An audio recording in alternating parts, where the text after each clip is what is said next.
Welcome back to my channel sonusspecial.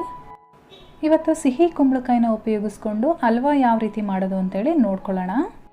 ತುಂಬಾ quick ಆಗುತ್ತೆ, taste ಕೂಡ ಅಷ್ಟೇ ಚೆನ್ನಾಗಿರುತ್ತೆ. ನೀವು ಮಾಡಿದ್ರೆ ಎಲ್ಲರೂ ಕೂಡ ತುಂಬ ಇಷ್ಟಪಡ್ತಾರೆ. ಬನ್ನಿ ಹಾಗಾದರೆ ಹೇಗೆ ಮಾಡೋದು ಅಂತ ನೋಡ್ಕೊಳ್ಳೋಣ. ನೋಡೋಕ್ಕೆ ಮುಂಚೆ ಅದಕ್ಕೆ ಏನೇನೆಲ್ಲ ಇಂಗ್ರೀಡಿಯೆಂಟ್ಸ್ ಬೇಕು ಅಂತೇಳಿ ತಿಳ್ಕೊಳ್ಳೋಣ.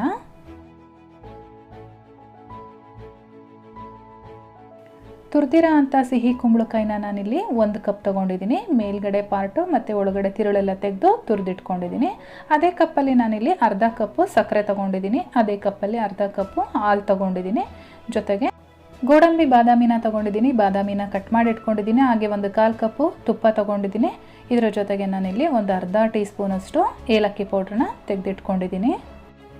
ಇವಾಗ ಮಾಡೋ ವಿಧಾನನ ನೋಡ್ಕೊಳ್ಳೋಣ. ಸ್ಟವ್ ಮೇಲೆ ಒಂದು ಫ್ರೈಯಿಂಗ್ ಪ್ಯಾನ್ ಇಟ್ಕೊಂಡಿದ್ದೀನಿ. ಇದಕ್ಕೆ ಒಂದು 4 ಟೀ ಸ್ಪೂನಷ್ಟು ತುಪ್ಪ ಹಾಕ್ಕೊಳ್ತಾ ಇದ್ದೀನಿ.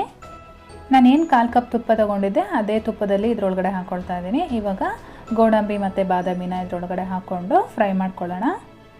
ಗೋಡಂಬಿ ಮತ್ತು ಬಾದಾಮಿ ನಮಗೆ ಸ್ವಲ್ಪ ಕಲರ್ ಚೇಂಜ್ ಆಗಬೇಕು, ಅಂದರೆ ಕ್ರಿಸ್ಪಿಯಾಗಿ ಬರಬೇಕು. ಅಲ್ಲಿವರೆಗೂ ನಾವು ಈ ರೀತಿ ಫ್ರೈ ಮಾಡ್ಕೋಬೇಕಾಗತ್ತೆ.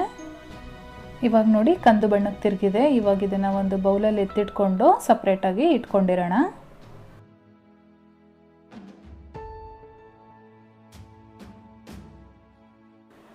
ಮತ್ತೆ ನಾನು ಅದೇ ಪ್ಯಾನ್ಗೆ ಮತ್ತೆ ಒಂದು 4 ಟೀ ಸ್ಪೂನಷ್ಟು ತುಪ್ಪ ಹಾಕ್ಕೊಳ್ತಾ ಇದ್ದೀನಿ.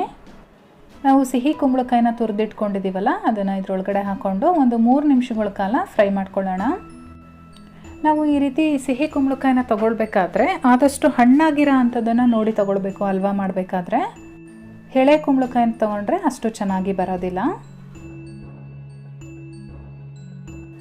ಇದು ಸ್ವಲ್ಪ ಹಸಿ ವಾಸನೆ ಎಲ್ಲ ಹೋಗಬೇಕು, ತುಪ್ಪದಲ್ಲಿ ಚೆನ್ನಾಗಿ ಹುರ್ಕೊಳ್ಬೇಕು. ಒಂದು 3 ನಿಮಿಷ ಆದಮೇಲೆ ನಾನು ಹಾಲು ತೆಗೆದಿಟ್ಕೊಂಡಿದ್ನಲ್ಲ, ಹಾಲನ್ನು ಸೇರಿಸ್ಕೊಳ್ತಾ ಇದ್ದೀನಿ.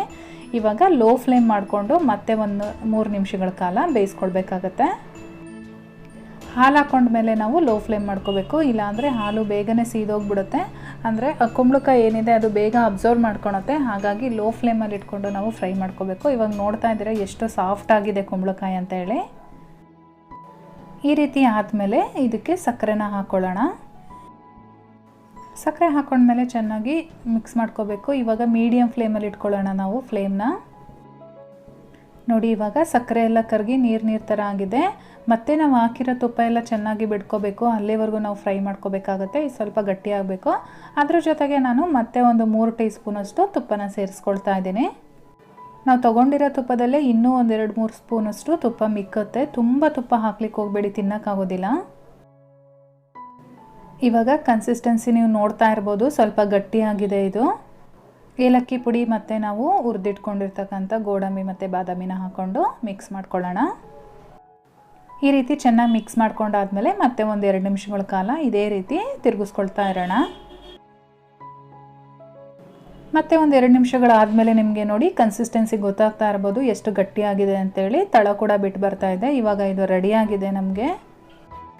ಇವಾಗ ಸ್ಟವ್ ಸ್ವಿಚ್ ಆಫ್ ಮಾಡಿಕೊಂಡು ಸರ್ವ್ ಮಾಡ್ಬೋದು ಆರಾಮಾಗಿ. ತುಂಬಾ ಚೆನ್ನಾಗಿರುತ್ತೆ ಫ್ರೆಂಡ್ಸ್. ಒಂದ್ಸಲ ಟ್ರೈ ಮಾಡಿ, ಎಲ್ಲರೂ ಕೂಡ ತುಂಬ ಇಷ್ಟಪಡ್ತಾರೆ. ನಿಮಗೆ ಕುಂಬಳಕಾಯಿ ಹಲ್ವಾ ಅಂತ ಫೀಲೇ ಆಗಲ್ಲ, ಅಷ್ಟು ಚೆನ್ನಾಗಿರುತ್ತೆ. ಮನೆಗೆ ಯಾರಾದರೂ ಗೆಸ್ಟ್ ಬಂದಾಗ ಅಥವಾ ಹಬ್ಬಗಳಲ್ಲಿ ಈ ರೀತಿ ಮಾಡ್ಕೊಳ್ಬೋದು. ತುಂಬಾ ಇಷ್ಟಪಡ್ತಾರೆ ಎಲ್ಲರೂ ಕೂಡ. ರೆಸಿಪಿ ಇಷ್ಟ ಆಗಿದರೆ ಲೈಕ್ ಮಾಡೋದಂತೂ ಮರಿಬೇಡಿ. ಹಾಗೆ ನಿಮ್ಮ ಫ್ಯಾಮಿಲಿ ಮತ್ತು ಫ್ರೆಂಡ್ಸ್ ಜೊತೆ ಶೇರ್ ಮಾಡಿ. ಜೊತೆಗೆ ಚಾನಲ್ನ ಇನ್ನೂ ಸಬ್ಸ್ಕ್ರೈಬ್ ಮಾಡ್ಕೊಂಡಿಲ್ಲ ಅಂದರೆ ಈ ಕೂಡಲೇ ಸಬ್ಸ್ಕ್ರೈಬ್ ಮಾಡ್ಕೊಳ್ಳಿ. ನಾನು ಮತ್ತೆ ಸಿಗ್ತೀನಿ ನಿಮಗೆ ಇನ್ನೊಂದು ಈಸಿ ರೆಸಿಪಿಯೊಂದಿಗೆ. ಅಲ್ಲಿವರೆಗೂ bye bye, take care, thank you for watching.